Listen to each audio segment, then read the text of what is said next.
अब सबसे लास्ट में हम लोग डिस्कस करें भुगतान संतुलन, बैलेंस ऑफ पेमेंट। तो इसका जो कंसेप्ट है, निश्चित रूप से आपने पढ़ा बजट और आपने वहाँ पे दो अकाउंट पढ़े थे, याद होगा, राजस्व खाता और पूंजीगत खाता। तो यहाँ पे भी बिल्कुल उसी नेचर की चीज़ों को हम लोग समझेंगे, ठीक है। सिर्फ अंतर ये है कि यहाँ पे एक्सटर्नल फ्रंट पे और वहाँ पे इंटरनल फ्रंट पे। तो पहले हम समझे भुगतान संतुलन होता क्या है। देखो, ये भी क्या है, एक सिस्टमैटिक रिकॉर्डिंग है। आपने जब बजट में पढ़ा था क्या था कि राजस्व खाते और पूंजीगत खाते के द्वारा सरकार की जितनी भी प्राप्तियां या उनके जो खर्चे हैं उनको हम लोग सिस्टमेटिक तरीके से क्या करते हैं, प्रस्तुत करते हैं। और बहुत तरह के कैलकुलेशन हमने किए थे, कई तरह के घाटे को हमने पढ़ा था। बिल्कुल उसी तरह से जो भुगतान संतुलन है, बैलेंस ऑफ पेमेंट है, वो है क्या। तो एक देश के जो रेसिडेंट्स हैं, जो निवासी हैं, ठीक है, उनका जो रेस्ट ऑफ द वर्ल्ड के साथ जितने भी ट्रांजैक्शन होते हैं उनका सिस्टमैटिक रिकॉर्डिंग होती है। यानी एक देश के जो निवासी रेसिडेंट हैं, तो रेसिडेंट में कौन कौन हो सकते हैं, हम लोग भी हैं, हमारे प्राइवेट बिजनेस भी हैं, यहाँ तक कि हमारी सरकार भी रेस्ट ऑफ द वर्ल्ड के साथ क्या करती है, ट्रांजैक्शन करती है। तो रेस्ट ऑफ द वर्ल्ड के साथ जितने भी ट्रांजैक्शन होते हैं वो हार्ड करेंसी यानी मेनली डॉलर के टर्म में। तो जितने भी ट्रांजैक्शन होते हैं वो सारे देखिए वाया आरबीआई जाते हैं, क्योंकि आरबीआई जो है इन सबों का डिटेल रखता है। और अंत में बैलेंस ऑफ पेमेंट की सहायता से जितने भी ट्रांजैक्शंस हैं ऑन एक्सटर्नल फ्रंट, हमारे देश के निवासी और रेस्ट ऑफ द वर्ल्ड के साथ, उनको हम लोग सिस्टमेटिकली क्या करते हैं, प्रस्तुत करते हैं। किसकी सहायता से, तो भुगतान संतुलन यानी बैलेंस ऑफ पेमेंट। तो balance of payment final line कि it is a systematic recording, यानी ये सिस्टमेटिकली रिकॉर्डिंग है किस चीज़ का, ऑफ ऑल द ट्रांजेक्शन, जितने भी ट्रांजेक्शन हुए हैं किसके बीच में, in between residents of a country, यानी हमारे लोग और रेस्ट ऑफ द वर्ल्ड। तो यहाँ पे भुगतान संतुलन में इससे क्वेश्चन आते हैं एग्जाम में। तो इसके दो पार्ट है, बेसिकली दो पार्ट हैं। पहला है आपका, ठीक है, चालू खाता यानी करेंट अकाउंट, यानी करेंट अकाउंट, ठीक है। और दूसरा है आपका पूंजीगत खाता यानी कैपिटल अकाउंट, पूंजीगत खाता यानी कैपिटल अकाउंट, ठीक है। बिल्कुल उसी तरह से जैसे हमने बजट में पढ़ा था। तो ये जो चालू खाता है, करेंट अकाउंट है, ये भी राजस्व की प्रकृति का होता है, बिल्कुल रेवेन्यू अकाउंट की तरह। और दूसरा पूंजीगत खाता जो है, नाम ही है, ये कैपिटल अकाउंट। तो दोनों को हम लोग डिस्कस करें और देखो कहाँ कहाँ से क्वेश्चन आते हैं, और हम लोग बहुत सारे ट्रांजैक्शन भी डिस्कस करेंगे। तो हमारा अप्रोच जो है टॉपिक वाइज होगा। पूरे टॉपिक को मैं अच्छी तरह समझा देता हूं, और उसके बाद जो है इस पे जितने भी क्वेश्चन आपके होंगे आप जाके बनाएंगे, वो बन जाएगा आपसे, ठीक है, कहीं कोई समस्या नहीं होगी। तो पहले हम लोग शुरू करें पहला अकाउंट यानी चालू खाता, करेंट अकाउंट। चूँकि मुझे बहुत सारी चीज़ें लिखनी है तो इसलिए जो है हम लोग क्या करेंगे कि थोड़ा छोटा लिखेंगे, ठीक है। सबसे पहले हम लोग लिखते हैं करेंट अकाउंट यानी चालू खाता, करेंट अकाउंट, ठीक है। बीच में लाइन खींच दिया, एक तरफ, ठीक है, इनफ्लो यानी डॉलर आ रहा है, ठीक है, यानी डॉलर जब प्राप्त होता है, और दूसरी तरफ आउटफ्लो यानी डॉलर क्या हो रहा है, ये जा रहा है, ठीक है, इस तरफ।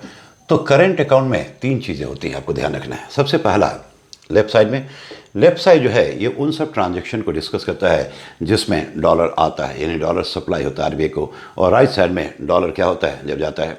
तो सबसे पहले इसमें आता है, ठीक है, export of goods. Export of goods, जब हम निर्यात करते हैं वस्तुओं का, तो वहाँ पे जो हमारे निर्यातक हैं वो डॉलर कमाते हैं और डॉलर आरबीआई को सप्लाई करते हैं। तो आरबीआई का क्या हुआ, विदेशी मुद्रा भंडार बढ़ गया, ठीक है। और दूसरी तरफ ठीक आप देखेंगे तो ये आपका जो है, ठीक है, इम्पोर्ट ऑफ गुड्स, यानी हम निर्यात भी करते हैं तो साथ साथ आयात भी करते हैं। तो एक्सपोर्ट ऑफ गुड्स जो है इसमें डॉलर आता है, इंपोर्ट ऑफ गुड्स में डॉलर क्या होता है, जाता है। जो हमारे आयातक होते हैं वो क्या करते हैं, जब आयात करेंगे तो भुगतान किस में करेंगे, डॉलर में। तो डॉलर उसे खरीदना पड़ता है आरबीआई से, तो आरबीआई का विदेशी मुद्रा भंडार क्या होगा, कम हो जाएगा, डॉलर का क्या होगा, आउटफ्लो होगा, यानी डॉलर देश से जाएगा, ठीक है। तो पहला जो है ये दोनों आता है, ठीक है। यहाँ पर थोड़ा सा आपको देखना है, एक वर्ड है बैलेंस ऑफ पेमेंट। तो बैलेंस ऑफ पेमेंट, भुगतान संतुलन, ठीक है, ये नहीं कि उसमें दोनों आ जाएंगे, करेंट अकाउंट, कैपिटल अकाउंट, यानी बैलेंस ऑफ पेमेंट पे जितने भी ट्रांजैक्शन है वो सारे आ जाएंगे, चाहे वो करेंट अकाउंट हो या कैपिटल अकाउंट हो। लेकिन इसके अलावे आता है एक भुगतान शेष, ठीक है, भुगतान शेष, ठीक है, जिसको आप कहते हो बैलेंस ऑफ ट्रेड, ठीक है, balance of trade, balance of trade, confuse ना करें, ठीक है। वो बैलेंस ऑफ पेमेंट था और ये बैलेंस ऑफ ट्रेड है। तो भुगतान शेष जो है ये बैलेंस ऑफ पेमेंट का एक छोटा हिस्सा है, ठीक है। तो बैलेंस ऑफ ट्रेड जो है ये कैसे निकलता है, बैलेंस ऑफ ट्रेड जो है ये कैसे निकलता है, तो एक्सपोर्ट ऑफ गुड्स से हम क्या करते हैं, ठीक है, एक्सपोर्ट ऑफ गुड्स से माइनस करते हैं किस चीज़ को, ठीक है, minus import of goods, import of goods, ठीक है।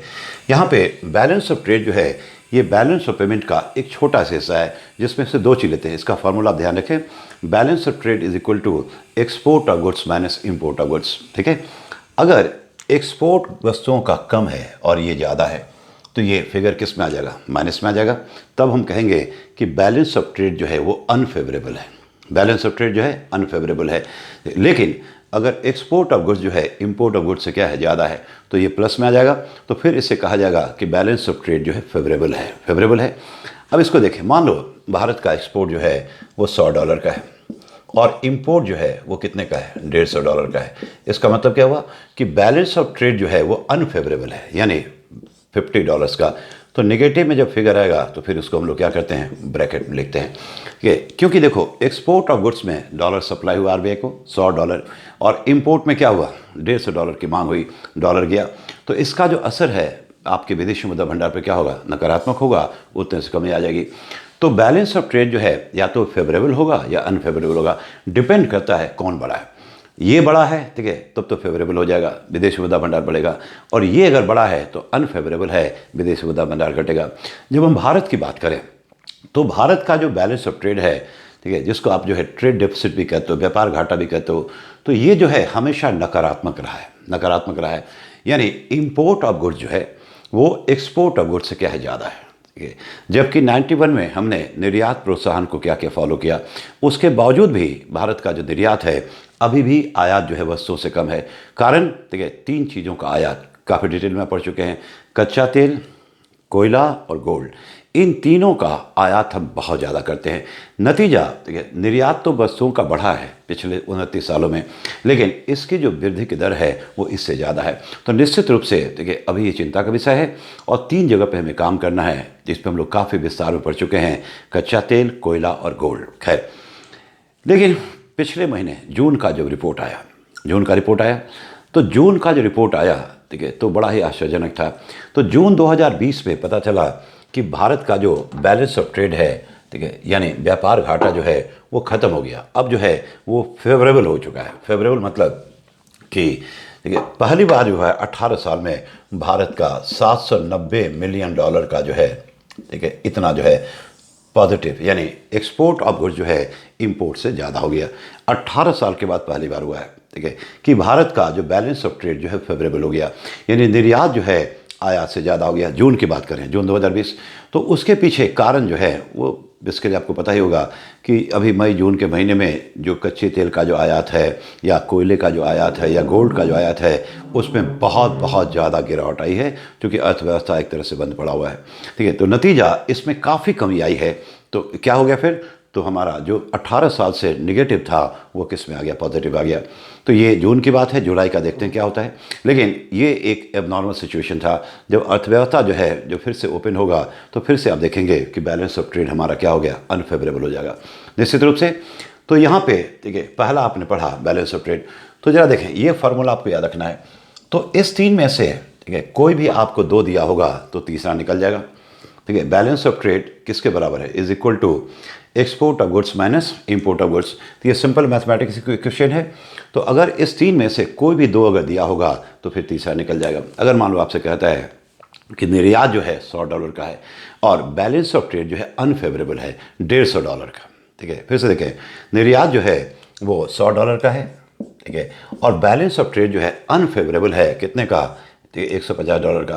तो अनफेवरेबल मतलब निगेटिव है, तो ब्रैकेट लिखा जाएगा। तो इससे जो है क्या आप आयात निकाल सकते हैं, बिल्कुल निकाल सकते हो।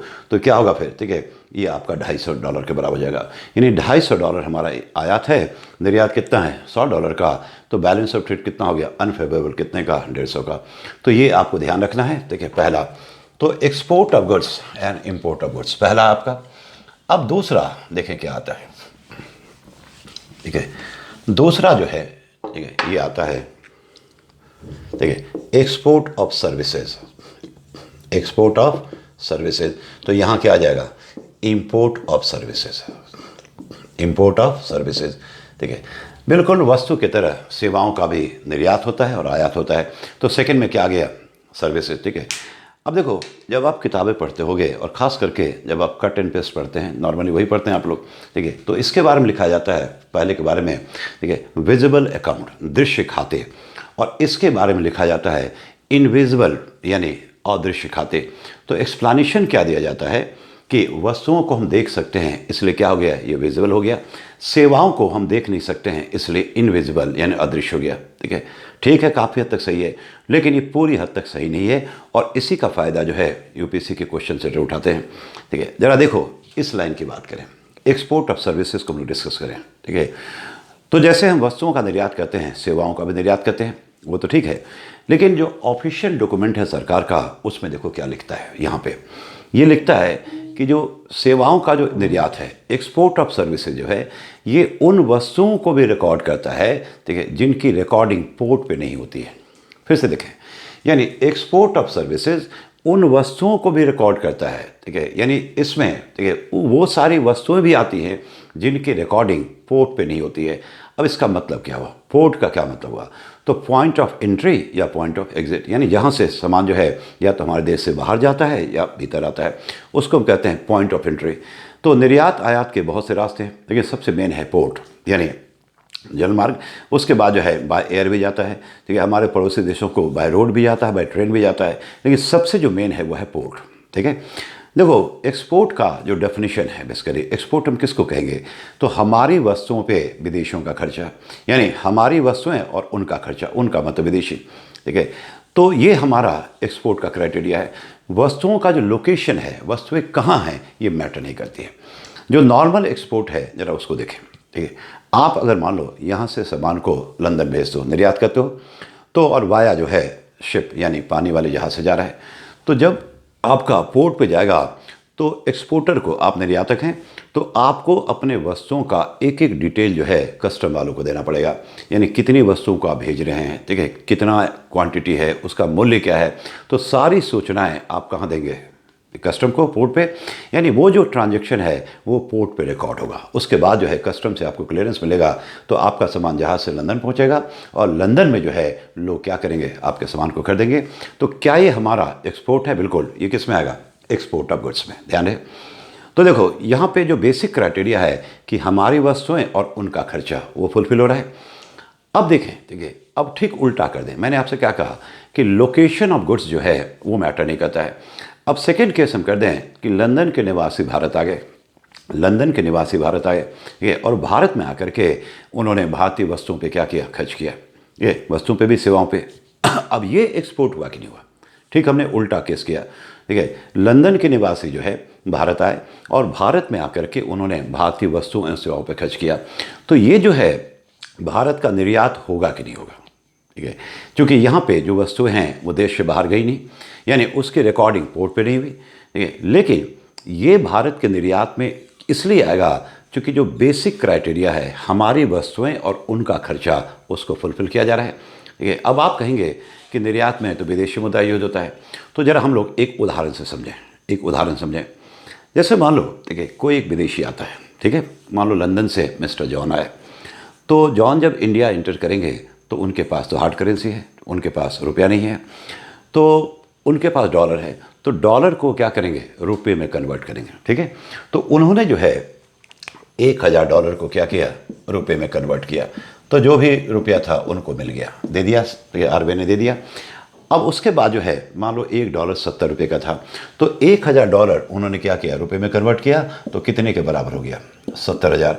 उनको 70,000 रुपये दे दिए गए। अब मिस्टर जॉन, चूँकि सब कुछ ऑफिशियल रिकॉर्ड होता है, तो वहाँ पे उनके जो बेसिक डॉक्यूमेंट है उसमें एंट्री हो गई कि जॉन फलां तारीख को इंडिया आए और उनसे हमें $1000 प्राप्त हुआ। अब मिस्टर जॉन को 70,000 रुपये दे दिया गया। वो पूरी इंडिया में क्या होंगे? घूमेंगे, ठीक है, रुपये में खर्च करेंगे, उसके बाद वस्तुओं पे भी, सेवाओं पे भी खर्च करेंगे, ये तो पता है, लेकिन कहाँ खर्च करेंगे ये तो पता नहीं है। ठीक है, अंत में उनके जाने का टाइम हो गया, तो जब वो इंडिया छोड़ रहे हैं तो उसमें से, ठीक है, तो उनके पास इसमें से कुछ रुपया बचा हुआ है। ठीक है, अब हम यहाँ पे आ जाएं, हमारा जो एक्सटर्नल फ्रंट पे एक कानून है उसकी बात करें, उसका नाम है फेमा, सुना होगा नाम, फॉरेन एक्सचेंज मैनेजमेंट एक्ट। ये जिसने रिप्लेस किया है पुराना जो कानून था फेरा को, FERA, foreign exchange regulation act 1973 का, तो उसको ख़त्म करके हमने नया जो कानून लगा है FEMA, foreign exchange management act. अब फेमा क्या कहता है कि कोई भी विदेशी जब भारत को छोड़ के जाएगा तो वो इंडिया का 1 रुपया भी कैरी नहीं कर पाएगा। ठीक है, 1 रुपया भी नहीं ले सकता है, नहीं तो कस्टम वाले उस रुपये को क्या करेंगे, सीज कर लेंगे, यानी जब्त कर लेंगे। यानी जाते जाते तक जो है उसे जो रुपया बच गया उसके पास, उसको डॉलर में कन्वर्ट करना होगा। इसलिए आप देखोगे कि बिल्कुल इंटरनेशनल एयरपोर्ट पे जो इमिग्रेशन का ऑफिस होता है वहाँ तक भी काउंटर होते हैं। ये अलग बात है, जैसे किसी लोगों को देखोगे, कुछ लोगों को शौक होता है, कोई करेंसी जमा करता है, कोई सिक्के जमा करता है। अब मान लो जॉन के पास 100 रुपये भारत का है और कस्टम वालों से कहता है कि मुझे इसको छोड़ दीजिए, मुझे करेंसी जमा करने का शौक है, और कस्टम वाले ने छोड़ दिया, वो अलग चीज़ है। लेकिन लीगली ठीक है, मिस्टर जॉन को क्या करना होगा, कन्वर्ट करना होगा। तो एक फॉरनर जब इंडिया छोड़ के जाता है तो फेमा के रूल के मुताबिक वो 1 रुपया भी इंडियन करेंसी कैरी नहीं कर सकता है। ठीक है, और जाते जाते तक उसे रुपये को दोबारा किस में कन्वर्ट करना होगा, डॉलर में, और डॉलर ही लेके जा सकता है। अब हम अपनी बात करें, हम लोग इंडियन हैं, तो जब हम लोग इंडियन होने के नाते इंडिया के बाहर जाएंगे तो क्या अपनी करेंसी कैरी कर पाएंगे? ऐसे भी हमारी करेंसी का जैसे आप इंडिया छोड़ते हैं अंतर्राष्ट्रीय बाजार में कोई वैल्यू नहीं है। ठीक है, लेकिन हमारे लिए भी रूल है, हमारे लिए रूल है कि हम इंडियन भी अगर इंडिया छोड़ के जाते हैं तो उस केस में मैक्सिमम इंडियन करेंसी जो हम कैरी कर सकते हैं वो है 25,000 रुपया। ठीक है, 25,000 से ज़्यादा नहीं। 25,000 से ज़्यादा अगर आपके पास होगा तो फिर जो है कस्टम वाले जब्त कर लेंगे। इसलिए इन सब चीज़ों का ध्यान रखें। कुछ लोगों को आदत होती है कि जाते जाते बैग में 2-4 क्या किया, गड्डी डाल दिया कि चलो लौटते में काम आएगा। तो 25,000 से ज़्यादा होगा तो फिर वापस ले लिया जाएगा। तो हम जॉन की बात करें, ठीक है, तो जाते जाते जॉन के पास रुपया बच गया। ठीक है, तो उसने क्या किया, इन द एंड उस रुपये को दोबारा डॉलर में कन्वर्ट किया। तो जितना रुपया उसका बचा हुआ था उसके बदले उसको $300 मिला, $300 मिला। ठीक है, तो $300 उसको वापस कर दिया गया। तो इसकी भी एंट्री हो गई, इसकी भी एंट्री हो गई। ठीक है, अब इस दोनों से जो उसका डॉक्यूमेंट है जो RBI में रिकॉर्ड हो गया कि मिस्टर जॉन जब इंडिया आए थे तो $1,000 उन्होंने रुपये में कन्वर्ट किया, और जब वो लीव जा रहे थे तो उनको $300 वापस किया गया।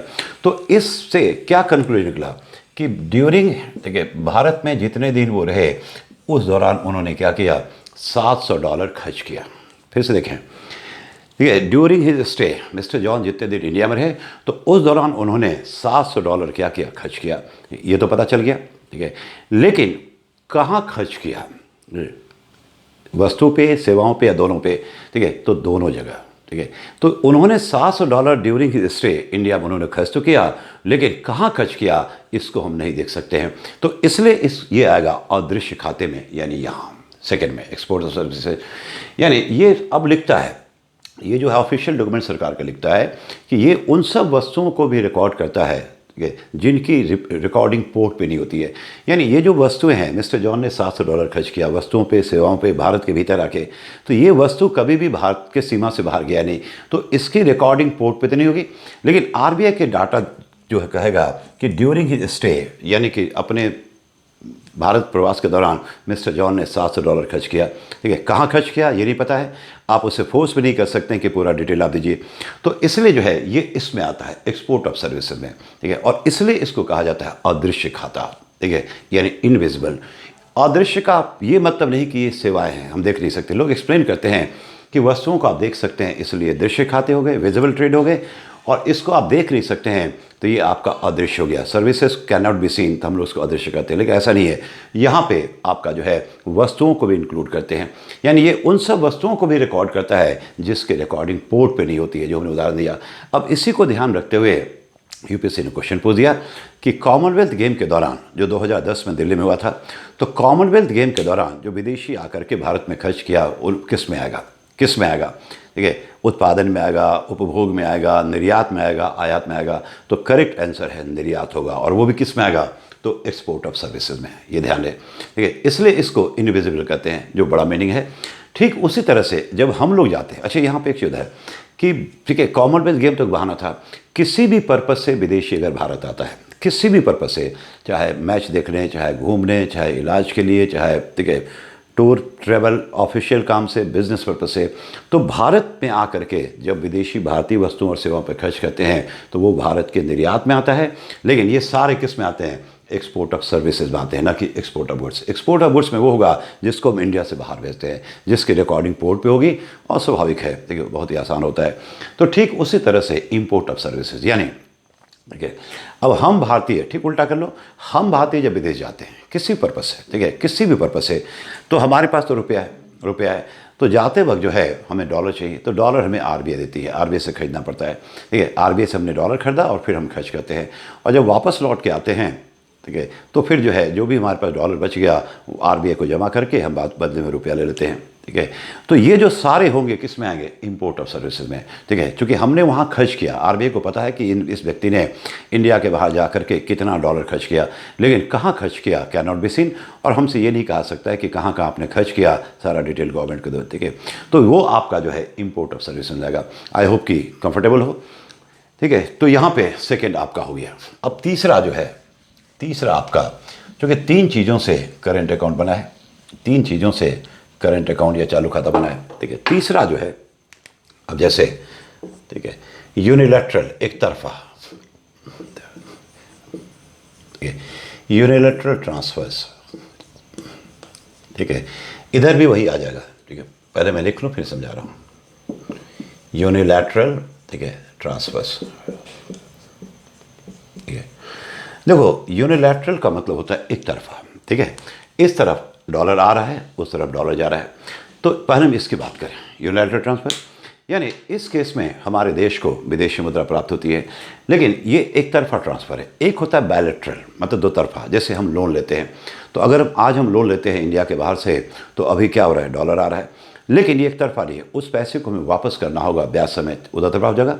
लेकिन जो एक तरफा होता है यूनिलैटरल, यानी उस पैसे को रिसीव करने के बाद जो देश रिसीव करता है उसके ऊपर किसी तरह का कोई दायित्व क्रिएट नहीं होता है कि उस पैसे को वापस करेगी, ठीक है। यानी उस पैसे को रिसीव करने के बाद जो रेसिपिएंट कंट्री है, जैसे भारत रिसीव कर रहा है, ठीक है, क्योंकि जब भी डॉलर होगा तो आरबीआई, ठीक है, तो उस पैसे को रिसीव करने के बाद भारत सरकार या आरबीआई के ऊपर किसी तरह का कोई लायबिलिटी क्रिएट नहीं होता है, ठीक है, कि उस पैसे को वापस करना है। एक तरफा है, जिसमें आप देखेंगे सबसे पहले एनआरआई, ठीक है, एनआरआई से जो पैसा आता है, तो एनआरआई से जो पैसा आएगा, तो एनआरआई क्या होगा, एनआरआई के लिए कि ज़रूरी है, मान लो कि आपके जो है आपके, ठीक है, पेरेंट्स मान लो इंडिया के बाहर है, आप इंडिया में हैं, तो आपके लिए वो पैसा ट्रांसफ़र करेंगे, तो आपके लिए, ठीक है, पैसा ट्रांसफ़र करें उससे पहले उनके लिए ज़रूरी है कि आरबीआई में उनको एक अकाउंट खोलना पड़ेगा, ठीक है, आरबीआई में उनको खाता खोलना पड़ेगा।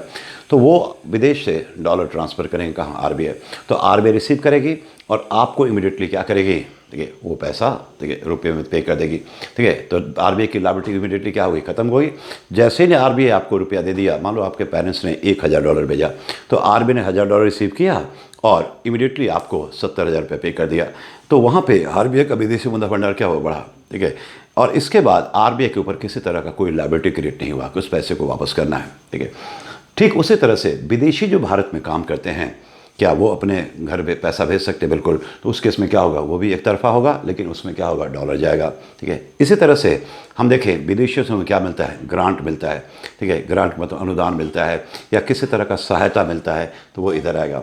और ठीक उसी तरह से भारत क्या करती है, दूसरे देशों को ग्रांट देती है, अनुदान देती है या किसी तरह का जो सहायता देती है, वो इधर आएगा, ठीक है। तो करेंट अकाउंट में ये 3 चीज़ें आती हैं। अब जरा इन तीनों को देखें, ठीक है, तीनों को देखें, ठीक है। लेफ्ट साइड में क्या हुआ, ठीक है, इनफ्लो यानी पैसा आया, और राइट साइड में डॉलर जा रहा है, तो कौन सा बड़ा होगा, ये बड़ा होगा या ये बड़ा होगा, तो कुछ भी हो सकता है। अगर इन तीनों का टोटल जो है ये डॉलर में है, अगर मान लो टोटल $100 है, ठीक है, और इस तरफ आता है $150, इसका मतलब कि टोटल जो डॉलर का इनफ्लो है, ठीक है, वो $100 है, डॉलर आया $100, और इस तरफ जो है कितना, डॉलर का आउटफ्लो कितना है, तो 150। हमने $150 क्या क्या भुगतान किया, इसका मतलब करेंट अकाउंट जो है, चालू खाता जो है घाटे में है। करेंट अकाउंट किस में है, घाटे में, यानी डेफिसिट में, ठीक है, क्योंकि इनफ्लो कम है और आउटफ्लो ज़्यादा है, और यही भारत की समस्या है। एक्सटर्नल फ्रंट पे करेंट अकाउंट डेफिसिट जो है शुरू से ही है। अगर ये साइड कम हो, अगर मान लो ये साइड $100 हो, $100 हो, और ये 150, इसका मतलब क्या हो गया, करेंट अकाउंट में सरप्लस है, यानी इनफ्लो ज़्यादा है और आउटफ्लो कम है, ठीक है। तो करेंट अकाउंट में सरप्लस भी हो सकता है और डेफिसिट भी हो सकता है। ठीक है। अब करेंट अकाउंट का जो परफॉर्मेंस है वो कैपिटल अकाउंट से पता चल जाएगा। देखो कैपिटल अकाउंट के बारे में कहा जाता है वो सेल्फ रिवीलिंग होता है, यानी करेंट अकाउंट में क्या स्थिति है वो आपको कैपिटल अकाउंट से पता चल जाएगा। कारण देखें, ठीक है, यहीं पे देखो $100 आया, ठीक है, कुल मिला के आरबीआई को $100 प्राप्त हुआ और आरबीआई ने कितना भुगतान किया डॉलर में? 150। तो यहाँ प्रश्न उठता है तो $50 कहाँ से आया? ठीक है, ये जो $50 है कहाँ से आया? तो ये कैपिटल अकाउंट आपको बता देगा कि ये $50 कहाँ से आया, यानी करंट अकाउंट की स्थिति जो है वो कैपिटल अकाउंट से पता चल जाएगा। ठीक उल्टा अगर मान लो देखिए इधर 150 है, 150 है, इधर 100 है, इसका मतलब करंट अकाउंट सरप्लस है कि डॉलर आया कितना? $150 और भुगतान कितना हुआ? $100। तो फिर उस केस में भी कैपिटल अकाउंट आपको बता देगी, ठीक है, कि ये जो $50 जो सरप्लस था उसको आरबीआई ने कहाँ यूज़ किया। यानी कैपिटल अकाउंट जो पूंजीगत खाता है उससे ही पता चल जाएगा कि करेंट अकाउंट में क्या स्थिति है। अब देखें करेंट अकाउंट अगर डेफिसिट में है, जो हमारे सामने लिखा हुआ है कि $100 आया और $150 गया, ठीक है, तो करेंट अकाउंट किस में है? डेफिसिट में है, $50 में। तो करेंट अकाउंट अगर डेफिसिट में है इसका मतलब एक्सटर्नल फ्रंट पे हमारा परफॉर्मेंस बहुत अच्छा नहीं है, ठीक है, या उल्टा करेंट अकाउंट अगर सरप्लस में है, इट्स अ गुड। तो भारत की जो स्थिति है वो करेंट अकाउंट में घाटा है शुरू से ही, ठीक है। उसके पीछे काफ़ी हद तक ये जो है इसमें भी जो 3 चीज़ मैं डिस्कस कर रहा हूँ वो है, ठीक है। खैर, तो करेंट अकाउंट सरप्लस में हो सकता है, करेंट अकाउंट डेफिसिट में हो सकता है। अब करेंट अकाउंट अगर डेफिसिट में है, जो हमारे केस में है, तो इससे विदेशी मुद्रा भंडार पे क्या असर पड़ेगा? तो विदेशी मुद्रा भंडार जो है वो घटेगा क्योंकि डॉलर सप्लाई कम हुआ और डिमांड ज़्यादा हुआ। लेकिन अगर करेंट अकाउंट सरप्लस में है फिर क्या होगा? ठीक है, तो विदेशी मुद्रा भंडार क्या होगा? बढ़ेगा। तो हमारी जो स्थिति है करेंट अकाउंट, ठीक है, शुरू से ही घाटे में है। तो देखो किसी भी अर्थव्यवस्था के परफॉर्मेंस को हम कैसे मापते हैं? 2 फ्रंट होता है, इंटरनल फ्रंट और एक्सटर्नल फ्रंट। तो इंटरनल फ्रंट पे आंतरिक स्तर पे अर्थव्यवस्था कैसा परफॉर्म करी है उसका सबसे बेहतर इंडिकेटर माना जाता है राजकोषीय घाटा, ठीक है। और एक्सटर्नल फ्रंट पे आपकी अर्थव्यवस्था कैसा परफॉर्म करी है उसका सूचक होता है चालू खाता घाटा, करेंट अकाउंट डेफिसिट, ठीक है। तो इस दोनों से हम इंटरनल और एक्सटर्नल फ्रंट पे कंट्री के परफॉर्मेंस को मापते हैं और इसलिए इन दोनों घाटे को हम कहते हैं ट्विन डेफिसिट, TWIN, जुड़वां घाटा, ठीक है। यानी अगर हम कहें कि भारत जो है ट्विन डेफिसिट को फेस कर रहा है, ठीक है, यानी जुड़वां घाटा, इसका मतलब क्या हुआ कि एक्सटर्नल फ्रंट पे चालू खाता घाटा है, इंटरनल फ्रंट पे आपका जो है क्या कहोगे? राजकोषीय घाटा है। तो आई होप कि ठीक है करंट अकाउंट समझ में आ गया। अब करंट अकाउंट जो है इसे कहा जाता है ऑटोनोमस। ऑटोनोमस का मतलब कि ये जो है फ्री फ्लो है, यहाँ पे जो है आप एग्जैक्ट अमाउंट नहीं तय कर सकते हैं कितना करेंगे। अब जैसे एक्सपोर्ट ऑफ गुड्स, ठीक है, हम निर्यात को बढ़ाएं, ये हमारा टारगेट है, ठीक है, ये हमारा उद्देश्य है, लेकिन एग्जैक्ट कितना निर्यात करेंगे आप जो है इस चीज़ को तय नहीं कर सकते हैं। एग्जैक्ट कितना हम आयात करेंगे आप उसको नहीं तय कर सकते हैं। विदेशी आकर के भारत में जो है कितना पैसा खर्च करेंगे आप तय नहीं कर सकते हैं। हम सिर्फ इसको प्रमोट करने की कोशिश करेंगे, ध्यान दें। लेकिन जो कैपिटल अकाउंट आप पढ़ेंगे वहाँ पे चीज़ें प्लान की जाती है। जैसे हम लोग आगे पढ़ेंगे IMF से लोन लिया जाता है, तो कितना लोन लिया जाएगा, ठीक है, वो डिपेंड करेगा, वो सरकार प्लान करेगी और उसको प्लान करते वक्त सरकार जो है देखेगी कि करेंट अकाउंट में क्या स्थिति है, ठीक है। तो करेंट अकाउंट जो है it's a free flow, it's autonomous, ये कंट्री के परफॉर्मेंस का, एक्सटर्नल फ्रंट का ये जो है, ठीक है, बेस्ट उदाहरण है आपका करेंट अकाउंट। तो 3 चीज़ें इधर, 3 चीज़ उधर, तीनों आपस में लिंक्ड है, लेकिन मेन आपका सबसे जो मेन है इसमें, जो आगे भी आप पढ़ेंगे तो देखेंगे सारी कलाकारी यहीं पे है, ठीक है। तो अब हम लोग मूव करते हैं दूसरे अकाउंट में जिसको कहते हैं कैपिटल अकाउंट यानी कि पूंजीगत खाता।